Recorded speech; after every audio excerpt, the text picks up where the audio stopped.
الحمد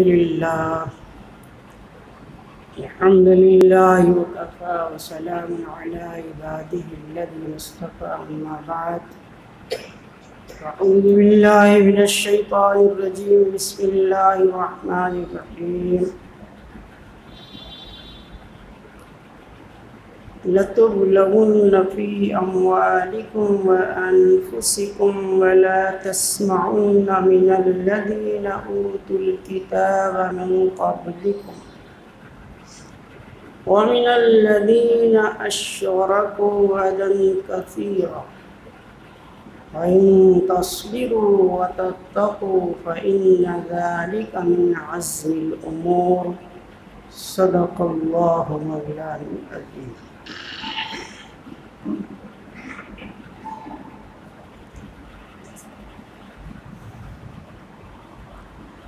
وعن ابن عباس رضي الله تعالى عنه قال قال رسول الله صلى الله عليه وسلم أحب الله لما يقدركم من نعمته وأحبوني لحب الله وأحب أهل بيتي لحبي أو كما قال عليه الصلاة والسلام. وقال رسول الله صلى الله عليه وسلم في حجة الوداع يوم عرفة فقال يا أيها الناس إني تركت فيكم ما إن أخذتم لن تضلوا بعدي كتاب الله وعترتي أهل بيتي أو كما قال صلى الله عليه وسلم. وقال رسول الله صلى الله عليه وسلم ألا إن أهل بيتي فيكم ألا إن مثل أهل بيتي فيكم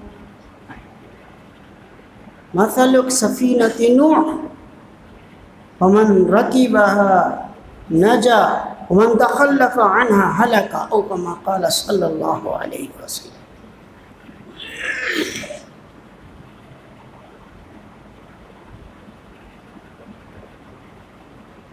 میر کے دین و مذہب کو پوچھو کیا ہو، ان نے تو کشکا کھینچا، دیر میں بیٹھا کب کا ترک اسلام کیا.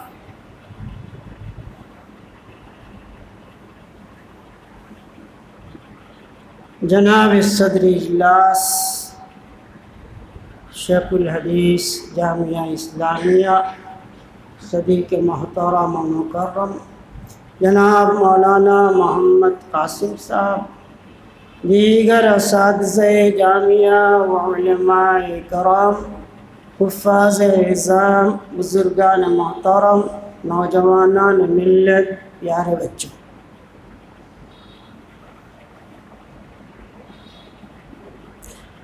اللہ تبارک و تعالی شانہ نے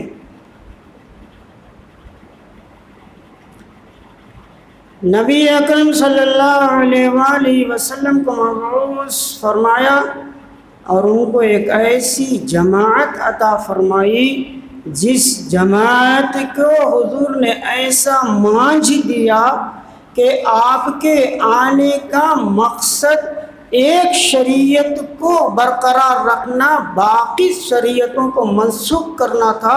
اس جماعت نے کر کے دکھا دی. رسول اکرم صلی اللہ علیہ وسلم رحمت للعالمین اعلان کروانے کے لیے کہہ دیا گیا کہ آپ کہہ دیجئے کہ میں سارے کے سارے کائنات کے لیے نبی بنا کر بھیجا گیا کافۃ للناس، نہ کسی نسل کے لیے، نہ کسی قوم کے لیے، نہ کسی قبیلے کے لیے، نہ کسی جگہ کے لیے، نہ کسی ملک کے لیے، قیامت تک کے لیے، زمانے کے ساتھ بھی محدود نہیں، مکان کے ساتھ بھی محدود نہیں، نسل کے ساتھ بھی محدود نہیں، قبیلے کے ساتھ بھی مخصوص نہیں، پوری کائنات کے لیے، پورے عالم کے لیے، قیامت تک کے لیے نبی بنا کر بھیجا گیا۔ تو ایسے آپ کے صحابہ کو بھی عطا فرمایا جو ایسی دین کو پھیلانے کے اندر اور دین کے تحفظ کے اندر اللہ نے ان کو جرأت اور ہمت اور حوصلہ عطا فرمایا۔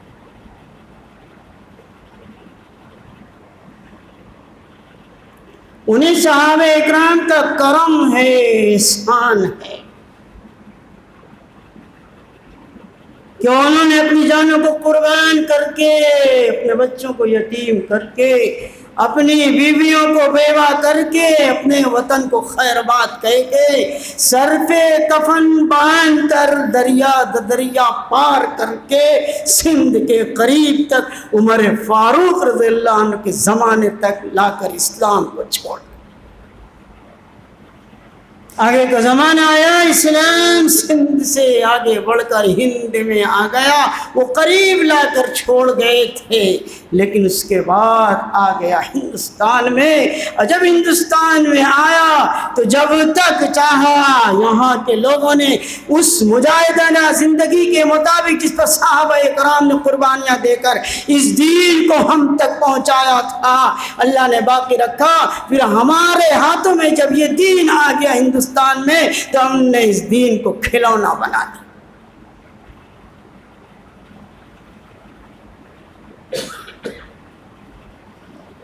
آج ہم رونا روتے ہیں بڑے شوق و شور زور سے، اور ہم یہ کہتے ہیں کہ بڑی پریشانیاں ہیں، بڑی مصیبتیں ہیں، اور ہمیں کاٹا جا رہا ہے، ہمیں مارا جا رہا ہے، ہمیں ستایا جا رہا ہے، عدم تحفظ کی ہم شکایت کرتے ہیں، اور ہمارے مال و اسباب کے محفوظ نہیں اس کی شکایت کرتے ہیں، ہمارے مساجد، ہمارے مکاتب، ہمارے مساجد، ہمارے مراکز محفوظ نہیں اس کی شکایتیں کرتے ہیں، ہمارے کاروبار کے لالے پڑ گئے اس کی شکایت کرتے ہیں، مزدور کو مزدوری کی شکایت ہے، کام کرنے والوں کو اپنے کام کے پورا نہ ہونے کی شکایت ہے۔ یہ شکایت کا رونا ہم روتے چلے جا رہے ہیں۔ قرآن نے کہا رونا مت رو، حسب الناس ان یترکوا، کیا لوگوں کو یوں ہی چھوڑ دیا جائے گا اس بات پر کہ وہ اتنا کہہ دیں آمنا، ایمان لے آئے، بس چھوڑ دیا جائے گا؟ وَهُمْ لَا يُفْتَنُونَ، اور انہیں آزمایا نہیں جائے گا، ضرور بھی ضرور انہیں آزمایا جائے گا۔ 20ویں پارہ سورہ عنکبوت کی 2 3 آیتوں کے اندر فرمایا گیا۔ ہم نے اس سے پہلے بھی آزمایا ہے، وَلَقَدْ فَتَنَّا الَّذِينَ مِن قَبْلِكُمْ، تم سے پہلے جو لوگ تھے ہم نے ان کو خوب آزما لیا ہے، جن سے پہلے وہ لوگ گزرے تھے ان کو ہم نے خوب آزمایا ہے۔ اور کیوں اللہ آزماتے ہیں؟ لِيَعْلَمَنَّ الَّذِينَ صَدَقُوا وَلَيَعْلَمَنَّ الْكَاذِبِينَ، جو تقریر ہو رہی تھی تاکہ اللہ کو خوب پتہ چل جائے، اللہ جان لے اس بات کو کہ کون تم میں کا سچا ہے، یہاں سے بولتا ہے آمنا، اور کون تم میں کا یوں ہی بس زبانی جمع خرچ کے طور پر کرتا ہے آمنا آمنا آمنا، کا جو یقین ہے کس درجے میں ہے کس درجے میں نہیں ہے۔ آزمانے کے لیے ابھی آزمائے نہیں گئے، ایسے ہی کہنے لگے۔ قرآن نے ایک جگہ بہت زبردست بات کہی، کہا افحسبتم ان تدخلوا الجنہ، تم یہ سمجھتے ہو کہ جنت میں چلے جاؤ گے؟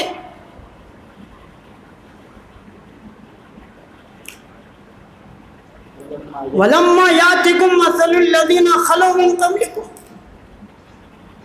ابھی تمہارے اوپر وہ حالات نہیں آئے جو حالات اس سے پہلے جو لوگ گزر گئے ان کو اوپر آ چکے ہیں۔ کیا حالات تھے؟ مستهم الباساء والضراء وزلزلوا حتى يقول الرسول والذين آمنوا معه متى نصر الله،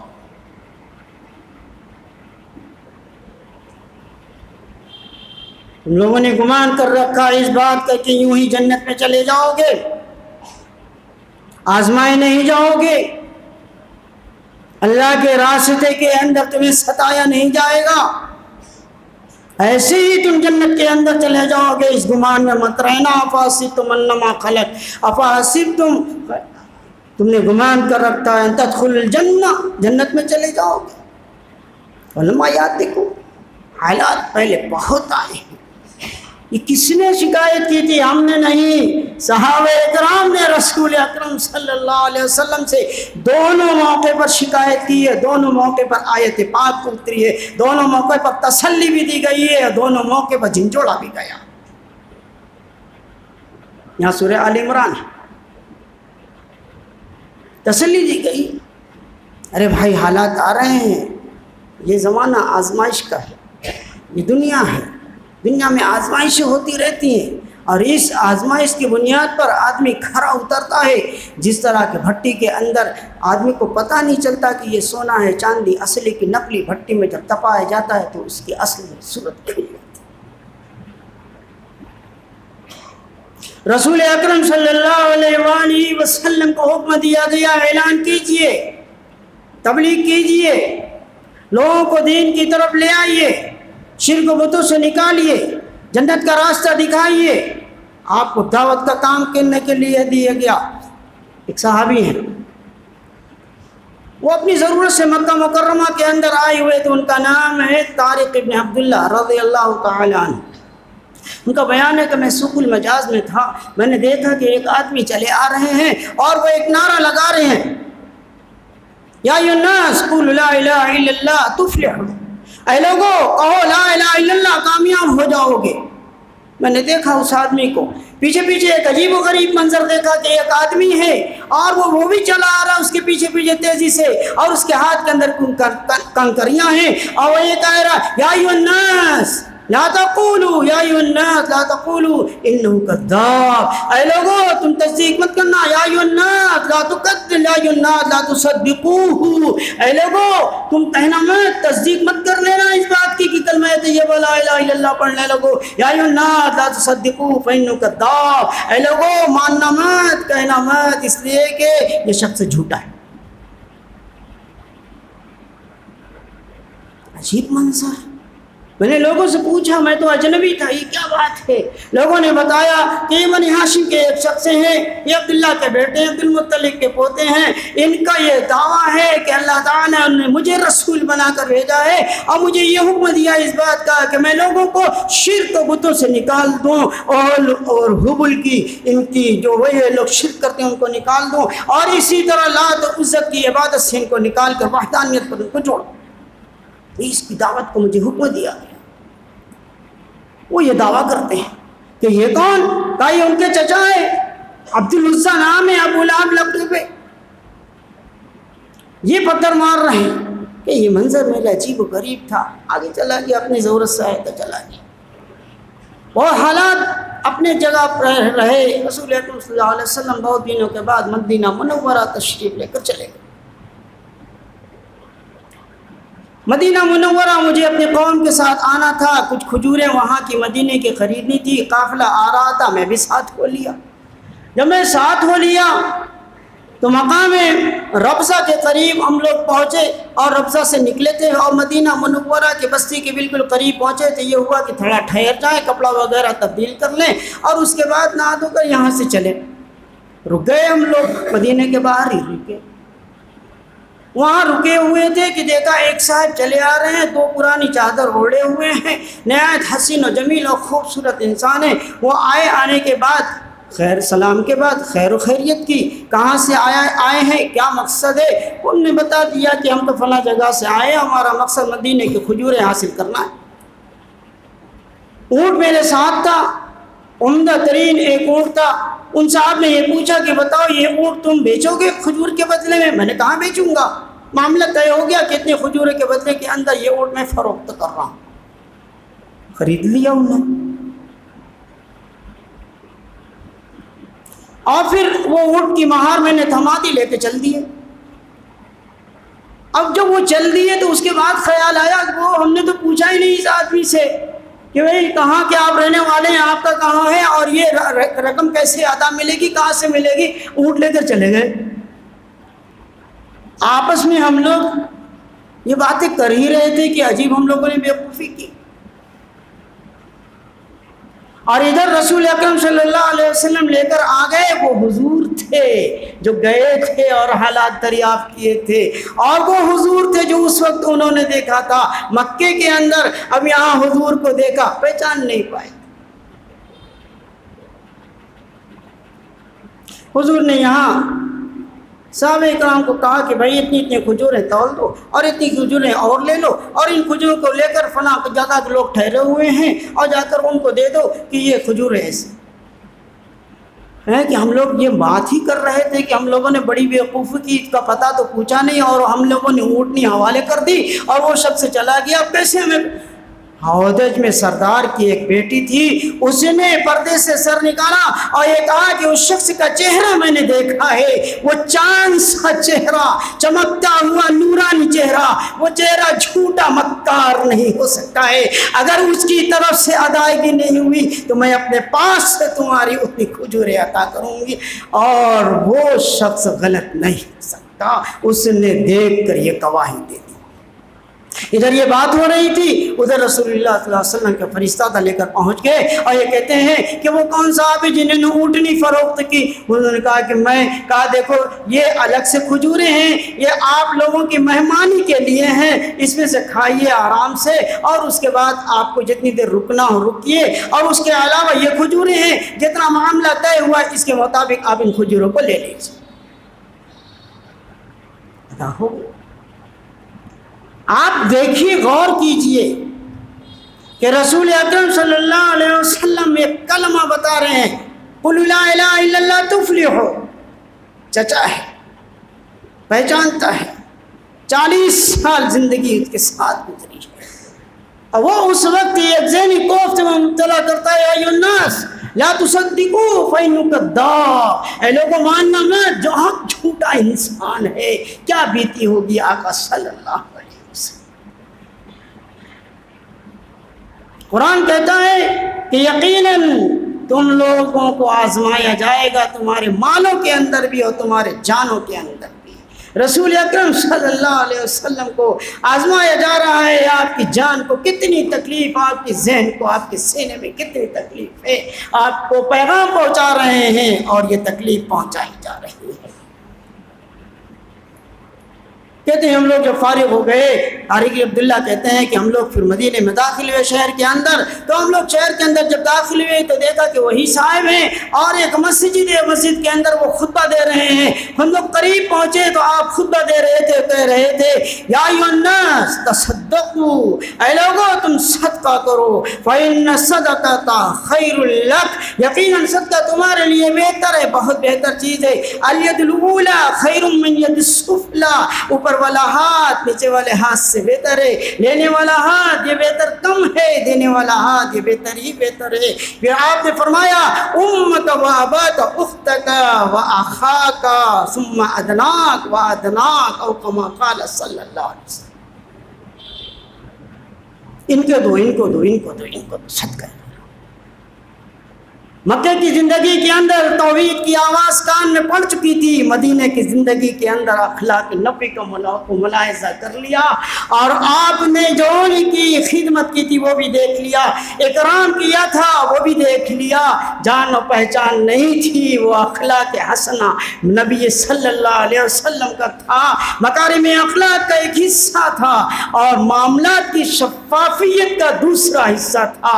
توحید کی آواز کان میں پڑ چکی تھی، اور یہاں پر معاملات کو اور نیکیوں کو دیکھ لیا، پورے کے پورے قبیلے کے ساتھ حضرت طارق بن عبداللہ رضی اللہ تعالیٰ عنہ اسلام میں داخل۔ قربانی، قرآن کہتا ہے وَلَتَسْمَعُنَّ مِنَ الَّذِينَ أُوتُوا الْكِتَابَ مِنْ قَبْلِكُمْ، یقیناً آپ سنیں گے ان لوگوں کو جس سے آپ سے پہلے کتابیں دی گئی ہیں، یہود و نصارہ سے آپ سنیں گے، اور ان لوگوں سے جو مشرکین ہیں آپ نے مشرکین کی طرف سے، اپنے چچا کی طرف سے، اتنے قریب لوگ سے آپ نے سن لی یہ بات۔ اور صحابہ اکرام تو ایسے ستائے گئے اسی اسلام کے قبول کرنے میں، اسلام کی دعوت دینے میں، اسلام کے پھیلانے میں، لوگوں کو شرک سے نکال کر ان کو توحید کے اوپر لانے کے اندر ایسے ستائے گئے۔ ایک گھرانہ ہے، جب اس کے پاس سے حضور جاتے اور گزرتے ہوئے دیکھتے کہ ستایا جا رہا ہے، آپ فرماتے یا آل یاسر اصبروا فإن موعدکم الجنہ، اے آل یاسر، اے یاسر کی اولاد صبر کرو، یقیناً تمہارا ٹھکانہ، تمہارا معاہدہ، تمہارا بدلہ تم سے وعدہ ہے جنت کا، جنت کا وعدہ۔ حضرت یاسر رضی اللہ تعالی عنہ اسی طرح ستائے ہوئے شہید ہو گئے، اسی میں ان کی وفات ہو گئی۔ حضرت یاسر کی بیوی حضرت سمیہ، حضرت عمار رضی اللہ تعالی عنہ کے والد یاسر اور عمار رضی اللہ عنہ کی والدہ سمیہ، ایک ایسے شخص نے جس کو حضور نے لقب دے دیا تھا ابو جہل کہیں کا، جاگ تیرا ناس ہو، وہ ابو جہل تھا۔ اس ابو جہل نے ایسی تیر چلائی کہ ان کے ایسے مقام کے اوپر لگے اندام نہانے کے اندر، اور اسی زخم کی تاب نہ لا کر وہ شہید ہو جاتی ہیں۔ یہ شہادت ہے عمار ابن یاسر کی مکے میں، یہ شہادت ہے حضرت یاسر کی مکے میں، یہ شہادت ہے حضرت سمیہ کی مکے میں ستائے گئے۔ 1 سال نہیں 13 سال تک ستائے گئے۔ 1 ہفتہ 10 دن کا کرفیو لگ جائے، بائی کاٹ ہو جائے، پتہ چل جائے گا۔ شعب ابی طالب کے اندر رسول اکرم صلی اللہ علیہ وسلم اور ایمان لانے والوں کو 3 سال تک رکھا جاتا۔ اسلام یوں ہی نہیں ہم تک آ گیا کہ اسلام کو جیسے چاہے، جس طرح چاہے، جیسے چاہے توڑ مروڑ کر اس پر عمل کر لیں اور توڑ مروڑ کر پیش کر دیں اور منہ سے نکال دیں ہم تو تاجر ہیں، تاجر تجارت میں جھوٹ بولنا پڑتا ہے، ہم تو بیپاری ہیں اور بیپاری آدمی جھوٹ بولتا ہے، ہم تو جھوٹے ہیں۔ زبان سے یہ کلمہ نکالنے والوں، سوچو رسول اللہ صلی اللہ علیہ وسلم کے ارشاد کے کتنا خلاف تم نے مقابلے کا ارادہ کر لیا۔ آپ فرماتے ہیں مومن جھوٹا نہیں ہوتا، آپ کہتے ہیں مسلمان ہیں لیکن تاجر ہیں، تجارت میں جھوٹ بولنا پڑتا ہے، آپ کہتے ہیں میں جھوٹا ہوں، اور حضور کہتے ہیں تم مسلمان جھوٹا نہیں ہوتا، اور آپ اپنے آپ میں سکارتے ہیں کہ میں جھوٹا۔ آگے بڑھیے، مدینہ منورہ میں آقا صلی اللہ علیہ وسلم تشریف لے آئے اور قرآن یہ کہتا ہے وَلَتَسْمَعُنَّ مِنَ الَّذِينَ أُوتُوا الْكِتَابَ میں یہود و نصارہ ہے۔ یہاں آپ آئے تو آپ کے دشمن وہاں کفار مکہ ہیں، یہاں آپ کے دشمن یہود و نصارہ بھی ہیں، اور اس یہود و نصارہ کے ایک ہمارے آستین میں ہے منافقین، یہ بھی ساتھ میں ہوتے ہیں۔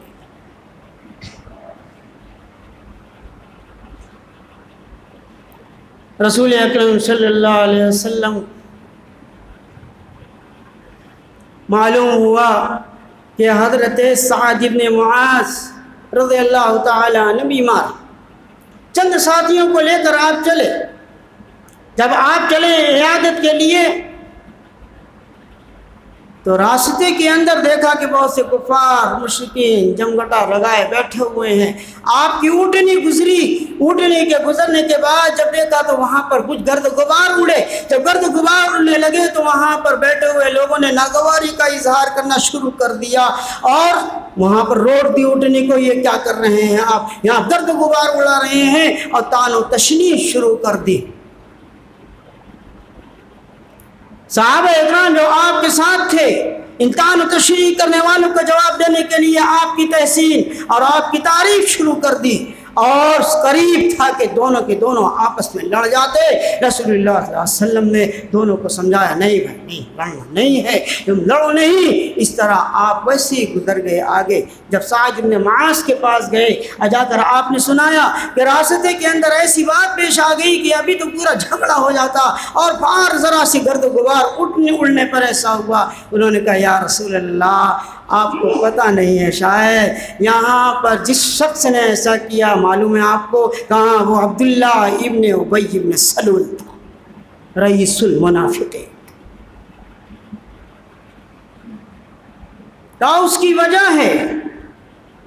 آپ کی طرف سے اس کے دل کے اندر بغض و عناد ہے، یہ اسی کا مظہر ہے، اور اس کو حسد ہو گیا آپ سے، اس لیے کہ آپ کے مدینہ منورہ ہجرت کر کے آنے سے پہلے اس کی تاج رکھنا تھا اور مدینے کا سردار اس کو چنا جانا تھا، اور وہ مدینے کی سیادت اس کو ملنے والے تھی، پوری قوم کا کہاں سردار بننا تھا، اور آپ کی آمد کی وجہ سے اس کی سرداری کا خواب بکھر گیا، چکنا چور ہو گیا۔ وہ تو ادھورا رہتا تو بھی ایک بات تھی، یہاں تو پورا خواب ہی بکھر گیا۔ اسی کا یہ ثمرہ ہے کہ وہ آپ سے حسد و کینہ بغض عداوت رکھتے ہوئے وہ آپ کی شک و ستم کرتا ہے، اور شک و ستم میں اتنا ملوث اپنے آپ کو سنبھالا نہیں، اسی میں بہتا جب چلا گیا، اتنا بڑا اماں جان حضرت عائشہ صدیقہ رضی اللہ تعالی عنہ کے اوپر تہمت تک لگاتی ٹائم۔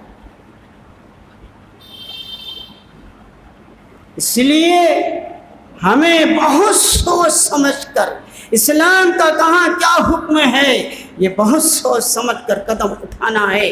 ایسا نہ ہو کہ ہم کوئی قدم اٹھائیں اور کسی بغض کے اندر، عناد کے اندر، دشمنی کے اندر، حسد کے اندر، اور ہمارا شمار ہمارے عاصتین کی طرف ہونے لگے، اور عبداللہ ابن ابی بن سلول جیسا معاملہ ہونے لگے۔ اس کو قرآن نے کہا کہ یہ تو ایسا ہے کہ ابھی آپ کو ضرور تم لوگوں کو آزمایا جائے گا، تمہارے مالوں کے اندر بھی اور تمہاری جانوں کے اندر بھی آزمایا جائے گا۔ اور جو کچھ ہم سن رہے ہیں کہ یہ کٹر پنتھی لوگ ہیں، یہ دہشت گردی سے جڑے لوگ ہیں، اور یہ لوگ تو ایسے اور ویسے دقیانوس قسم کے لوگ ہیں، اور صلح کل کے ساتھ رہیں۔ یہ سمجھ جائیے کہ اسلام کی سچی تعلیم کو منسوخ کی ترمیم اس کے اندر کرنا ہے، اس کو تنسیق کرنا ہے، اس کی تنقیص کرنا ہے، اور اس تنقیص کا ایک بہت بڑا نمونہ ہندوستان کے اندر ہے کہ جن لوگوں کے بارے میں رسول اللہ صلی اللہ علیہ وسلم نے دنیا نہیں آخرت کی اور جنت کے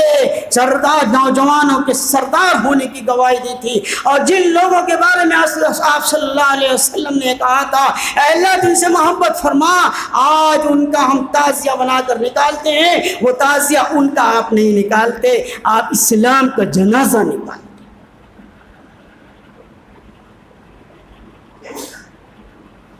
کیوں؟ حضرت حذیفہ رضی اللہ تعالی عنہ کہتے ہیں میں نے ایک مرتبہ اپنی والدہ سے کہا امی جان میرا جی چاہتا ہے کہ مغرب کی نماز رسول اللہ صلی اللہ علیہ وسلم کی امامت میں جا کر پڑھوں اور آپ کے پیچھے نماز پڑھوں، آپ جب نماز سے فارغ ہو جائیں تو میں اپنے لیے اور آپ کے لیے دعائیں مغفرت کروں۔ امی نے اجازت دے دی، میں گیا مسجد نبوی میں آقا صلی اللہ علیہ وسلم کے پیچھے مغرب کی نماز پڑھی، نماز سے فارغ ہوا، لوگ چلے گئے، میں بیٹھا رہا۔ رسول اکرم صلی اللہ علیہ وسلم نوافل پر نوافل پڑھے جا رہے ہیں، یہاں تک کہ عشاء کا وقت ہو گیا اور میں مسجد کے اندر رکا رہا۔ امی سے اجازت لے کر آیا تھا اور یہ کہہ کر آیا تھا کہ آپ کے لیے اور اپنے لیے حضور سے مغفرت کی دعا کراؤں گا۔ عشاء کی نماز ہوئی، میں نے عشاء آپ کے پیچھے پڑھی، عشاء جب پڑھ لی پھر آپ عشاء کی نماز سے مکمل فارغ ہو گئے، جانے لگے، میں بھی آپ کے پیچھے چلا۔ جب آپ کے پیچھے چلا تو میرے پاؤں کے چلنے کی آہٹ آپ کو محسوس ہوئی۔ آپ نے پوچھا من ھذا حذیفہ ما حاجتک ان یغفر اللہ لک ولأمک، دونوں بات آپ نے فرما دی ایک ساتھ۔ آپ نے فرمایا کون؟ حذیفہ ہے کیا؟ یہ پہلے پوچھا کون، پھر آپ نے جواب بھی دے دیا کہ لگتا ہے کہ حذیفہ ہے، یہ حذیفہ ہے۔ اور ان کے دل میں یہ بات تھی کہ میں مغفرت کرانے کے لیے جا رہا ہوں اپنی اماں کی۔ آپ نے فرمایا حضور نے اسی جواب میں کہ اللہ تیری بھی مغفرت کرے، تیری ماں کی بھی مغفرت کرے۔ یا آقا صلی اللہ علیہ وسلم وہاں سے آپ کا ربط ہے، وہاں بتا دیا جاتا ہے کہ اس وقت آپ کے ساتھ حادثہ ہونے والا ہے۔ بنو نذیر کے اندر آپ تشریف فرما ہے اور ان لوگوں نے سازش کے تحت دیوار کے نیچے بٹھا دیا اور اوپر سے تیاری کر لی اس بات کی کہ بڑا سا پتھر پھینک دیا جائے اور آپ وہیں اسی پتھر کے اندر دب کر ہلاک ہو جائیں، شہید ہو جائیں۔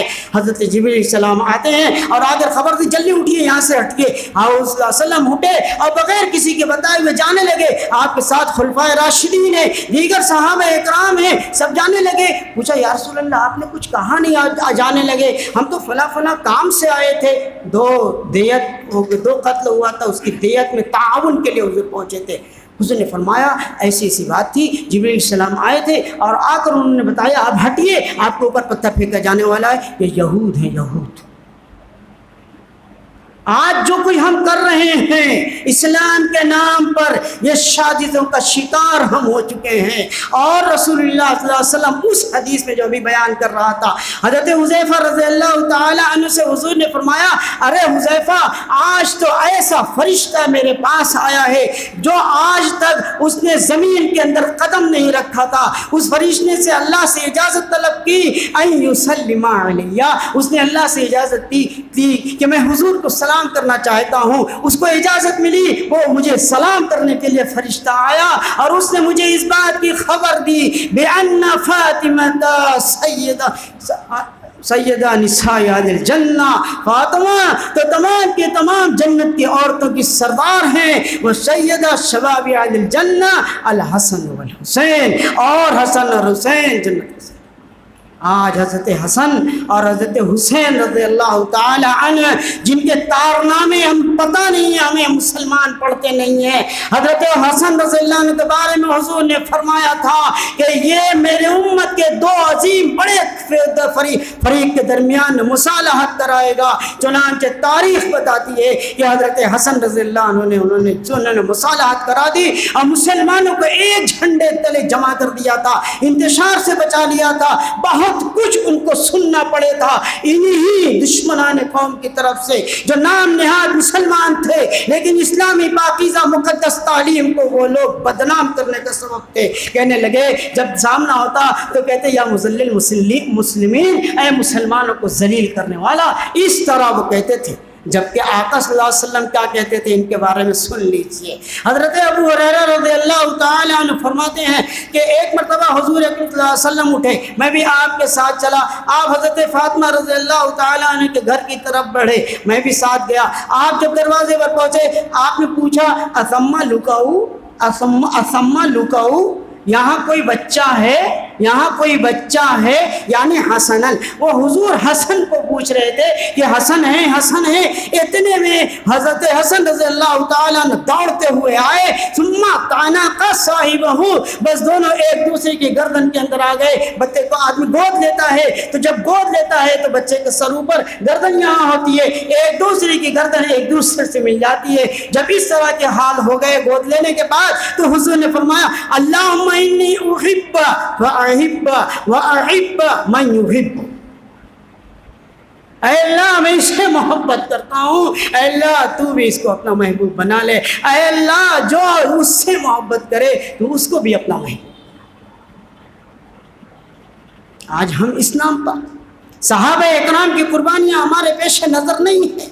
کتنی قربانیاں صحابہ اکرام نے کس طرح دے کر اسلام کو ہم تک پہنچانے کے لیے کتنے دریا عبور کیے ان حضرات نے، اور کیسے کیسے کن حالات کے اندر ان لوگوں نے کام کیا. حضرت ابوبکر صدیق رضی اللہ تعالیٰ عنہ پائے تخت کے اوپر آتے ہیں، اس وقت جماعت پیدا ہوتی ہے، وہ یہ کہتے ہیں زکوٰۃ نہیں دیں گے.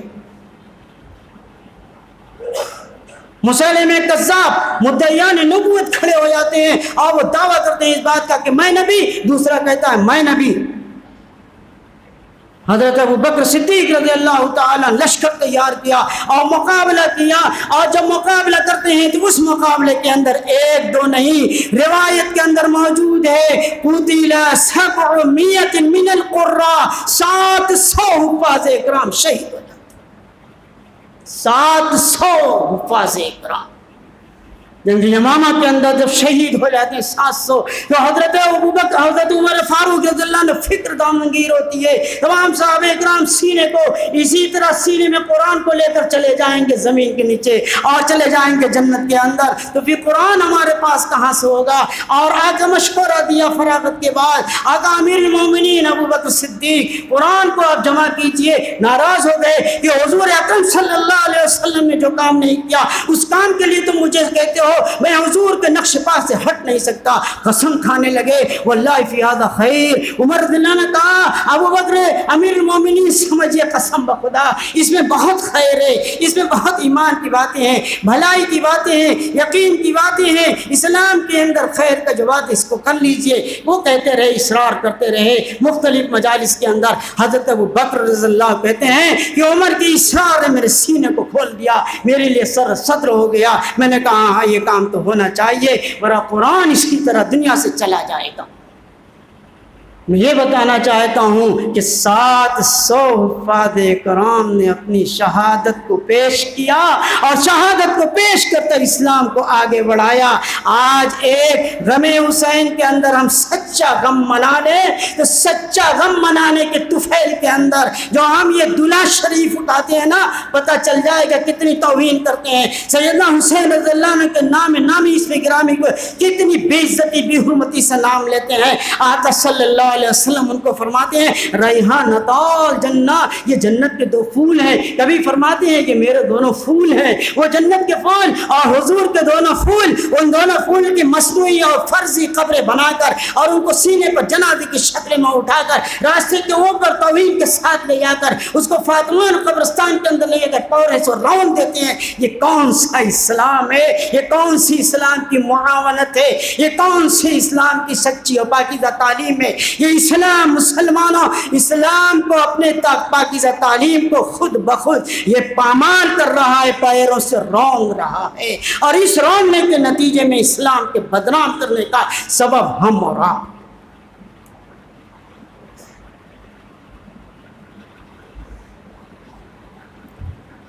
بلایا گیا حضرت زید رضی اللہ کو اور دوسرے لوگوں کو بلایا گیا, ان کو ذمہ داری دی گئی کہ آپ کی ذمہ داری یہ ہے کہ آپ جس کے پاس قرآن پاک ہیں اور حضور کے زمانے میں جو ترتیب تھی, عبداللہ بن مسعود رضی اللہ عنہ کہتے ہیں سب کو وہ ترتیب ملوث تھی, سب کو پتہ تھا کہ کیسے کی کہاں کون سی آیت حضور اکرم صلی اللہ علیہ وسلم پڑھتے ہیں, اسی کے مطابق جمع کرنے کا حکم دے دیا گیا.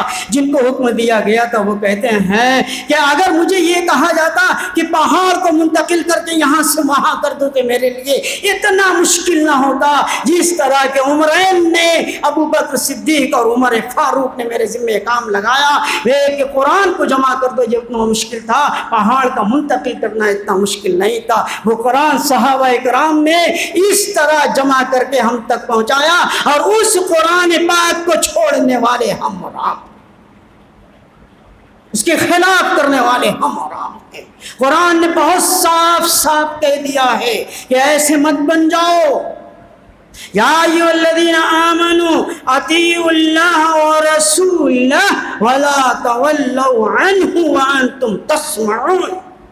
ایمان والو, اللہ کی اطاعت کرو, اس کی رسول کی اطاعت کرو, اور اس اطاعت سے روگردانی مت کرو حالانکہ تم سن رہے ہو, سمجھتے ہو, جانتے ہو, ایمان والے ہو, لہذا تم غفلت سے مت نکلو. حالات کیسے بھی آ جائیں لیکن ہم قرآن کا جو دیا ہوا اصول ہے اس اصول کو ایمان کا ہو, عقیدے کا ہو, چاہے وہ اخلاقیات کا ہو, معاملات کا ہو, معاشرت کا ہو, مناکحات کا ہو, شادی بیاہ کا ہو, ہم سب کے اندر قرآن کے اصول کو مضبوطی سے تھامیں, اس کو چھوڑنے والے نہ ہو جائیں, اس لیے کہ ہم قرآن کو ایمان والے ہیں اور سنتے ہیں.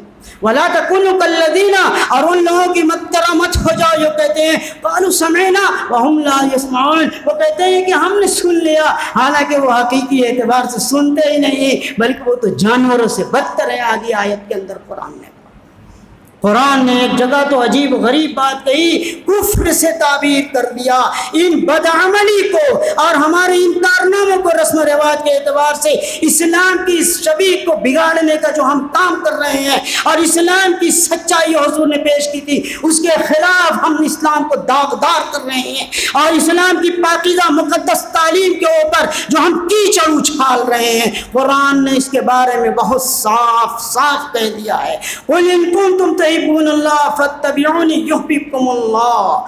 اگر تم اللہ قل ان کنتم تحبون اللہ, فرما دیجئے, بتا دیجئے اگر تم محبت کرتے ہو اللہ سے تو میری اتباع.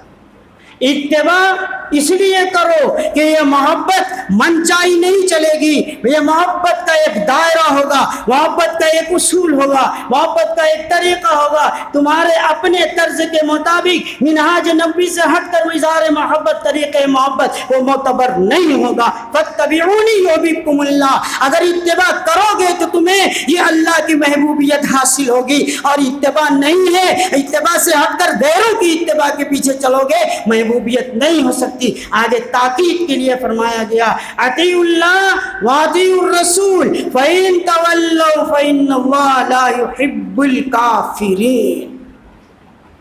اللہ کی اطاعت کرو، اطاعت کا اظہار اتباع کے اندر ہے، رسول کی اتباع کرو اور اطاعت کرو، اطاعت کا اظہار اتباع کے اندر ہے۔ اگر ایسا نہیں کرو گے فَإِن تَوَلَّوْا، اگر روگردانی کیا، اگر اعراض کیا تو ایسا نہ ہو فَإِن تَوَلَّوْا فَإِنَّ اللَّهَ لَا يُحِبُّ الْكَافِرِينَ، تو اس طرح منکرین کو اللہ محبوب نہیں بنا۔ ہم چاہتے ہیں کہ ہم اس طرح کے کاموں کے اندر معاونت کریں، اس کو بڑھاوا دیں، اس کو زیب و زینت دیں اور اس کو ترقی دیں، اور اسلام دشمنی کے اندر بڑھاوا دے کر زیب و زینت بن کر ہم چاہیں محبوب بن جائیں، کسی کے محبوب بن جائیے، قرآن کے محبوب نہیں بن سکتے۔ قرآن کی آیت پاک گواہ اعلان کر رہی ہے یا یحب الکافرین، اس طرح اللہ کی نافرمانی کرنے والے اور انکار کرنے والے ظاہر سی بات ہے کہ اللہ کے محبوب نہیں بن سکتے۔ آگے بڑھیے، عمر فاروق رضی اللہ تعالیٰ عنہ کا دور آ جاتا ہے، اور ادھر اس حضرت ابوبکر صدیق رضی اللہ تعالیٰ عنہ جس وقت دنیا سے گزر رہے ہیں، جا رہے ہیں، تو اس وقت ان کی جنگ چھڑی ہوئی ہے، اور یہ جنگ ملک شام کی جنگ عراق کی طرف اور ایران کی طرف چھڑنے والی ہے، لیکن یہ عراق تک آ کر محدود ہو گئی ہے۔ ارادے کے اندر ایران بھی شامل تھا، لیکن اس سے پہلے حضرت ابوبکر صدیق رضی اللہ تعالیٰ عنہ کی 2 سال چند ماہ کے بعد وفات ہو جاتی ہے۔ عمر فاروق رضی اللہ تعالیٰ عنہ تخت پر بیٹھتے ہیں تو ان کو احساس ہوا کہ ہمیں دائرہ اسلام اعلاء کلمت اللہ کے لیے رسول اللہ صلی اللہ علیہ وسلم نے کتنی قربانیاں دی، ہمارا فرض بنتا ہے کہ اللہ کے اس پیغام کو پوری دنیا کے اندر پھیلائیں، ہمارا یہ فریضہ ہے، جہاں تک طاقت ہے وہاں تک پھیلانا یہ ہماری ذمہ داری ہے۔ انہوں نے میٹنگ بلائی اور تمام کے تمام جو مجاہدین تھے ان کے علاوہ جو لوگ تھے بلانے کے بعد، اور انہوں نے حضرت عمر فاروق رضی اللہ تعالیٰ نے اعلاء کلمت اللہ کے اوپر تقریر فرمائی، آمادہ کیا لوگوں کو۔ اس آمادگی کے اندر حضرت ابو عبید ثقفی رضی اللہ تعالیٰ عنہ نے اپنے آپ کو پیش کیا۔ ان کے پیش کرنے کے بعد دڑ نام آنے شروع ہو گئے۔ جب نام آنے لگا بہت تیز تو چند ہزار لوگوں کو اوپر ایک لشکر تیار کیا، اور حضرت ابو عبید ثقفی رضی اللہ تعالیٰ عنہ کو ان 1000 لوگوں کا لشکر سپہ سالار بنا کر بڑھا دیا، اور وہ آگے بڑھے یکے بعد دیگرے، چھوٹا گاؤں بڑا گاؤں، چھوٹا شہر بڑا شہر، ایک آگ صوبے کو فتح کیا، آگے بڑھ گئے۔ فتح کی کامرانی کو دیکھتے ہوئے آگے ایرانیوں کے پیٹ کے اندر مڑور ہوا۔ ان لوگوں نے جھٹ پٹ ایک شخص کو بھیجا جس کا نام تھا مروان شاہ ادھر سے سپہ سالار بن کر آیا۔ آتے ہی اس نے سب سے پہلا یہ کام کیا، ساحل سمندر کے اس پار اس نے اپنا ڈیرا ڈال دیا، اور مسلمان اس پار ہیں، حضرت ابو عبید ثقفی رضی اللہ تعالیٰ عنہ اس طرف دشمن ہے اور اس طرف بیچ میں دریائے فرات ہے، اور دریائے فرات پار کرنا آسان نہیں۔ دونوں لشکر یہ سمجھ رہے ہیں کہ پار کریں گے تو ظاہر سی بات ہے کہ پار کرنے کے بعد جنگ کا نقشہ کیا ہوتا ہے کسی کو پتہ نہیں، لیکن جوش تھا، شہادت کا جوش تھا، اعلاء کلمت اللہ کا جوش تھا، جان پر کھیل جانے کا جوش تھا، رسول اکرم صلی اللہ علیہ وسلم کی محبت کو لوٹ لینے کا جوش تھا، اطاعت و فرمانبرداری کا جوش تھا، امیر المومنین کے کہا ماننے کا جوش تھا، اپنے آپ کو پیش کیا تھا اسلام کو بڑھانے کے لیے جوش تھا۔ حضرت ابو عبید ثقفی نے جھٹ پٹ گھوڑا ڈال دیا فرات کے اندر اور پار کر گئے۔ ان کے پار کرنے کے بعد مجاہدین بھی فرات کے اس پار پہنچ گئے، پہنچنا تھا کہ فوراً جنگ شروع ہو گئی، لیکن یہ موزوں جگہ نہیں تھی، بہت محدود علاقہ تھا۔ اس محدود علاقے کے اندر جنگ چھڑی اور تھوڑی ہی دیر کے بعد وہ پسپا ہونے لگے، لیکن اتفاق کی بات وہ اتفاق ہونا تھا، وہاں ان کے سامنے ان لوگوں نے ہاتھی سامنے کر دیا۔ جب ہاتھی آنا کاٹنا شروع ہوئے کہ ادھر عربی گھوڑے، کبھی ان کو سابقہ نہیں تھا، دیکھا نہیں تھا ہاتھیوں کو، اس ہاتھی کو دیکھ کر یہ بدکنے لگے۔ صحابہ کرام اسی وقت ہاتھی سے کود پڑے اور کودنے کے بعد ان کے ہاتھی کے اوپر بیٹھے ہوئے ہودے تھے، فوراً ہودوں کو کاٹنا شروع کر دیا اور ہاتھی پر سوار لوگوں کو گرانا شروع کر دیا۔ اس گرانے کے درمیان میں ایک ہاتھی بڑا حضرت عبید رضی اللہ عنہ کی جانب، انہوں نے جھٹ حضرت عبید رضی اللہ تعالی عنہ نے نزہ مشفرہ، فوراً انہوں نے بالسیف اپنے تلوار کے ذریعے سے اس کی موصول کے اوپر حملہ کرنا چاہا۔ فتقاہ بیدیہ، اس ہاتھی نے فوراً اپنے دوسرے ہاتھ سے ان کے وار کو روک دیا اور روکنے کے بعد اپنے سول سے ان کو پکڑ لیا اور پکڑنے کے بعد پٹک دیا، اپنے پیر سے ان کو مسل دیا۔ حضرت ابو عبید ثقفی رضی اللہ تعالی شہید۔ اسلام یوں ہی نہیں پھیل گیا۔ قربان جائیے، راتوں کو روئیے صحابہ اکرام کو، پر انہوں نے پھیلا۔ حضور نے یوں نہیں کہہ دیا اتقو اتقو، صحابہ کے بارے میں فرمایا ڈرو اللہ سے، ڈرو اللہ سے۔ ان میں سے کسی کی بھی تم اقتدا کر لو گے تو کامیاب ہو جاؤ گے، سب کے سب ستارے ہیں۔ فَبِأَيِّهُمْ اقْتَدَيْتُمْ اهْتَدَيْتُمْ، ان کی جیسی ہی ان کی شہادت ہوتی ہے۔ مسلمانوں کے پاؤں اکھڑ گئے تھے، فوراً حضرت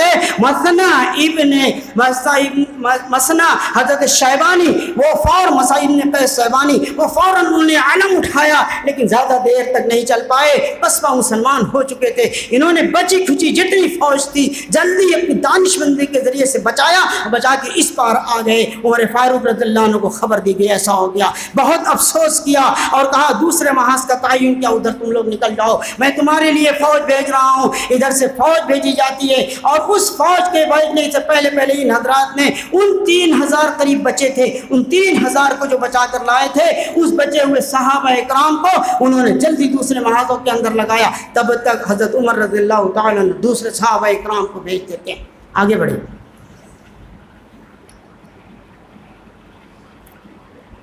اس میں جب بھیجا تو بھیجنے کے بعد اس میں ایک صحابی ہے،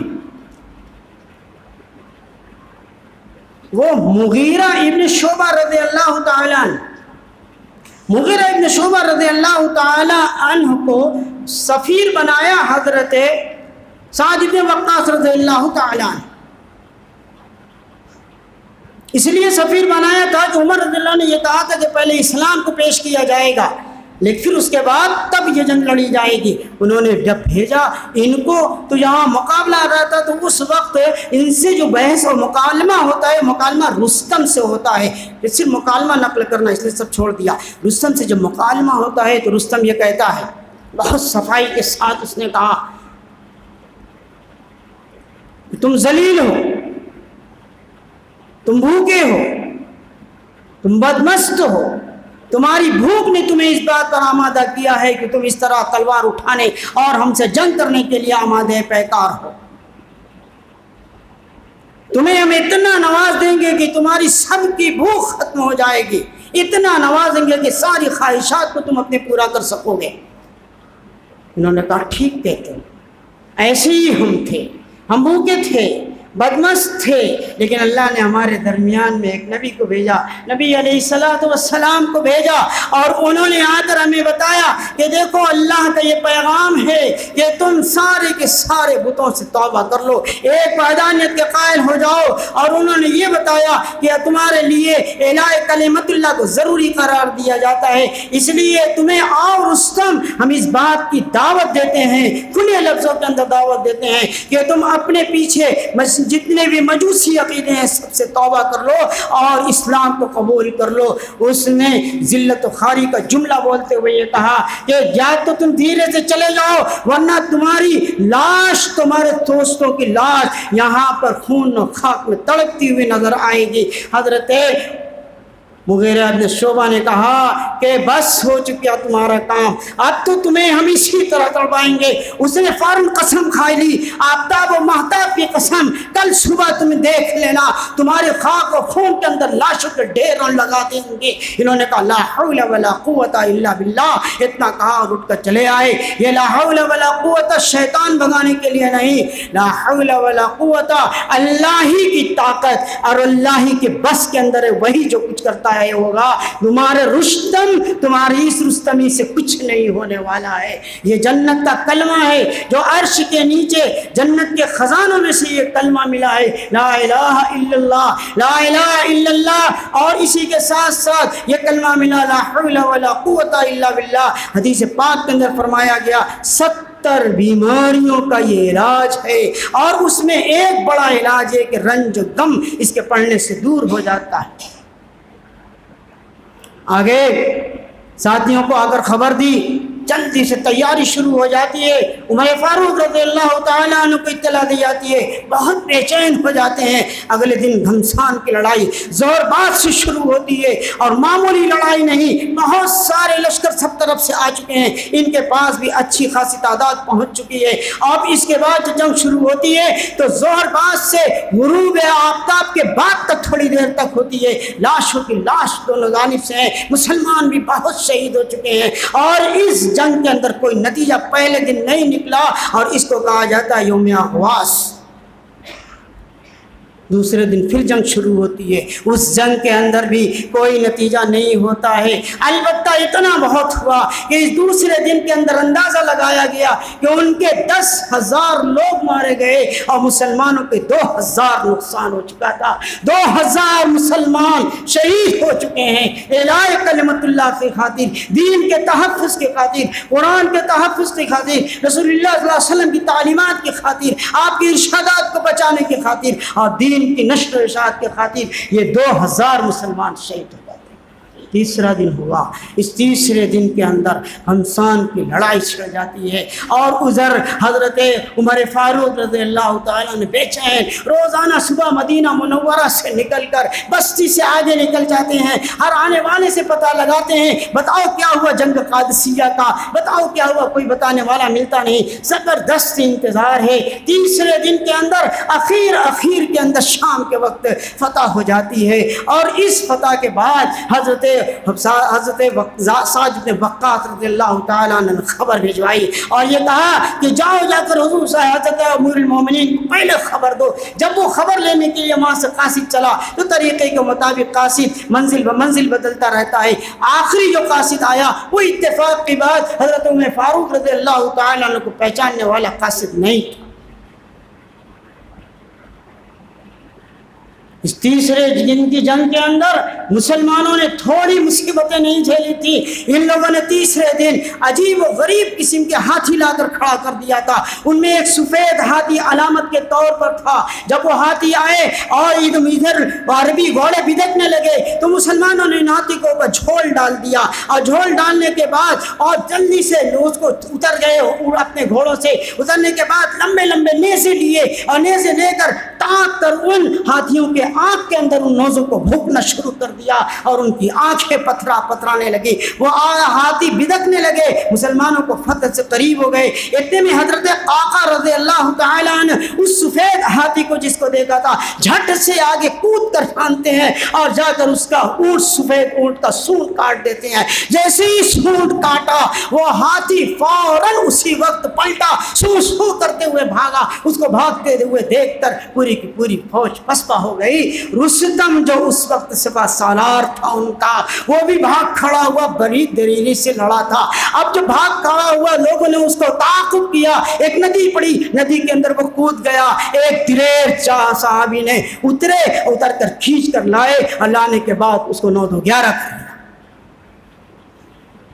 مسلمانوں، میرے دوستو، اسلامی تاریخ کے اندر ذرا خود سے دیکھیے، صحابہ اکرام کی قربانیوں کو دیکھیے، کیسے جان ہتھیلی پر لے کر انہوں نے اسلام ہم تک پہنچایا ہے۔ اور پھر اس کے بعد خبر آئی، جب وہ خبر لے کر آنے لگا وہ سب سے، تو عمر رضی اللہ تعالیٰ عنہ اس وقت تیسرا یا چوتھا دن گزر چکا تھا۔ اب یہ دوپہر تک انتظار کرتے، اور جب دوپہر ہو جاتی تھی لوٹ کر چلے آتے۔ صبح گئے آئے تو دیکھا کہ ایک شخص سوار آ رہا ہے، لپکی اس کی جانب، وہ سوار بھی قریب آیا، اس سے جنگ کے حالات پوچھنے لگے۔ وہ سوار عمر رضی اللہ عنہ کو پہچانتا نہیں تھا، وہ سوار اپنی سواری پر سوار ہے اور ان کو جنگ کے حالات کی خبر دے رہا ہے۔ عمر رضی اللہ تعالیٰ عنہ یخب اس کے پیچھے دوڑ رہے ہیں اور وہ سوار بتا رہا ہے۔ جب آبادی کے اندر داخل ہوئے تو لوگوں نے کہا السلام علیکم یا امیر المومنین۔ وہ آدمی سراسیمہ ہو گیا، حیران ششدر ہو گیا، پریشان نظر آنے لگا۔ عمر رضی اللہ تعالیٰ نے کہا لا علیک یا اخی، لا علیک یا اخی وما انا بملک، اے میرے بھائی گھبراؤ نہیں، پریشان مت ہو، میں کوئی بادشاہ نہیں ہوں، میں تمہیں غلام بنانے کے لیے نہیں بھیجا گیا ہوں۔ یہ الگ بات ہے کہ میں اللہ کا ایسی ہی غلام ہوں جس طرح تم اللہ کے بندے ہو۔ میرے اوپر صرف اتنا بار ہے کہ یہ مسلمانوں کی خلافت کا بار امانت مجھ پر ڈال دیا گیا ہے، اس بار امانت کو اٹھانے کے لیے میرا لقب امیر المومنین ہے، ورنہ میں اللہ کا ایسے ہی غلام ہوں جیسے تم ہو۔ یہ عمر رضی اللہ تعالیٰ کی جلالت شان، عمر رضی اللہ تعالیٰ عنہ کی فکر مندی، عمر رضی اللہ تعالیٰ عنہ کے اسلام کے بڑھاوے کے لیے بے چینی، عمر رضی اللہ تعالیٰ عنہ کے شوار کے ساتھ دوڑنا، تواضع، عاجزی، انکساری۔ عمر رضی اللہ تعالیٰ عنہ کا جملہ یہ کہ میں ذمہ دار ہوں، اس لیے مجھے اپنی ذمہ داری کے تحت مجھے اس طرح نبھانا تھا، اس لیے ہر ذمہ دار کو سوچنا چاہیے کہ عمر رضی اللہ تعالیٰ عنہ کی تاریخ اور کے جملے سے ہمیں کیا سبق ملتا۔ 5 منٹ اور عمر رضی اللہ تعالیٰ عنہ کی بات یہیں ختم نہیں ہو جاتی ہے۔ عمر رضی اللہ تعالیٰ عنہ اور لوگوں کو بھیجتے ہیں۔ حضرت ابو موسیٰ اشعری رضی اللہ تعالیٰ عنہ ہے، ان کا مقابلہ ہوتا ہے اور مقابلے کے لیے جس شہر پر چنتے ہیں، نام بہت ہے، جس شہر کو چنتے ہیں اس شہر کے قریب وہاں پر ہرمزان ہے۔ ہرمزان سے مقابلہ کے لیے جب آئے وہ جھٹ اپنے قلعے کے اندر بند ہو گیا اور شہر پناہ کو اس نے ہر طرف سے گیٹ کا، سارے شہر پناہ کی گیٹ کو بند کرا دیا۔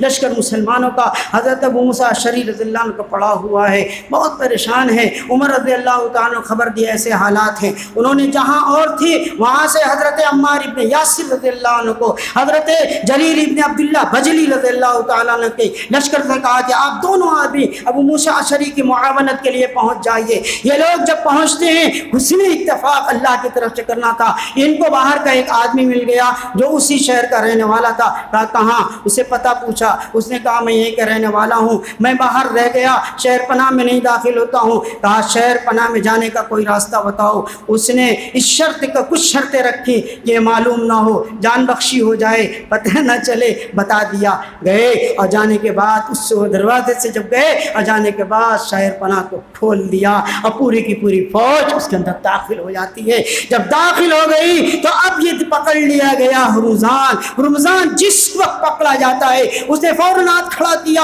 اجازت چاہی اور یہ کہا اے ابو موسیٰ اشعری، مجھے امیر المومنین عمر فاروق کے پاس لے جایا جائے اور میرے ساتھ کوئی اور معاملہ نہ کیا جائے۔ حضرت حسین نے بھی کہا تھا رضی اللہ تعالی عنہ نے بھی کہا تھا کہ مجھے پہنچا دیا جائے یزید کے پاس، لیکن پہنچانے کی زحمت نہیں کی گئی، یہاں اس نے درخواست کی کہ مجھے پہنچا دیا جائے۔ حضرت ابو موسیٰ اشعری رضی اللہ تعالی عنہ نے فوراً نظم کیا اور نظم کرنے کے بعد دار الخلافہ کے اندر پہنچا دیا گیا امیر المومنین کے پاس۔ اور جب پہنچا تو اس نے سارے حالات بتائے، عمر رضی اللہ تعالی عنہ نے اس کو سمجھایا، اسلام کی طرف راغب کیا، فوراً ہرمزان مسلمان ہو جائے۔ 2000 روپیہ، 2000 اس وقت کا 2000 سالانہ عمر رضی اللہ عنہ اس کے لیے اس کو مخصوص کر دیا۔ یہ عمر فاروق رضی اللہ تعالی عنہ نے اس طرح سے لوگوں کے ساتھ ان سلوک، معاملہ، تواضع، عاجزی، انکساری کو پیش کیا۔ ایک صحابی رضی اللہ تعالی عنہ کا ایک واقعہ چھوٹا سا اس کو بیان کر کے ختم کرتا ہوں۔ وہ صحابی نعمان ابن مقرن ہے، بعض لوگوں نے کہا کہ نعمان ابن مقرن ہے۔ نعمان ابن مقرن رضی اللہ تعالیٰ عنہ کے سپہ سالار بنایا جاتا ہے۔ جیسے سپہ سالار بن کر جاتے ہیں اور مقابلہ بہت سخت ہوتا ہے۔ یہ مقابلہ ہمدان اور نہاوند کا ہے۔ یہ ہمدان کے بعد وہاں سے خورستان آتا ہے، خورستان سے لگا ہوا بس قریب پاکستان ہے، اور پاکستان سے ملا ہوا یہ ہمارا ہندوستان ہے۔ بس ہندوستان اور پاکستان کی سرحد کے قریب کی بھی بات ہے۔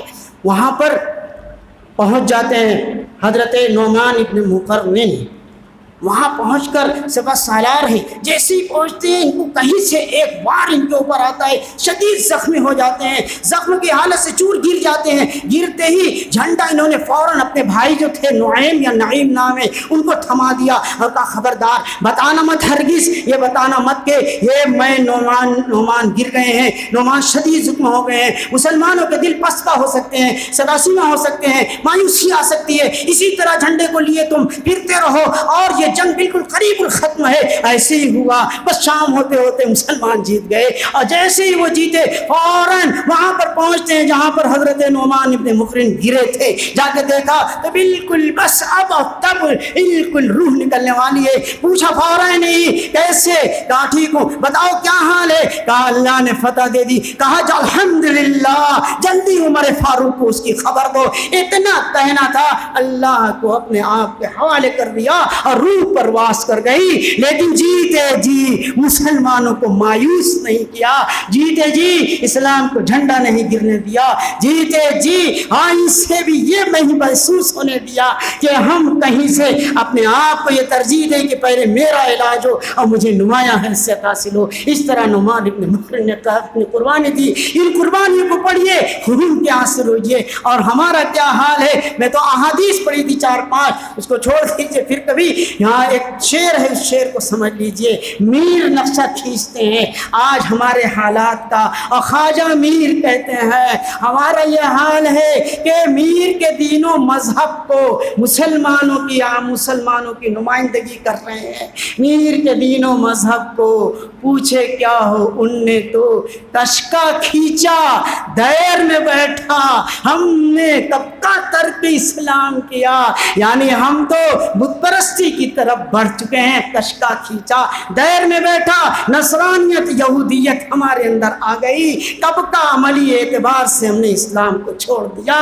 ایسا نہ ہو، بلکہ آج کی اس اجلاس کے اندر ایسا ہو کہ ہم محب رسول بن جائیں۔ وآخر دعوانا الحمدللہ رب العالمین۔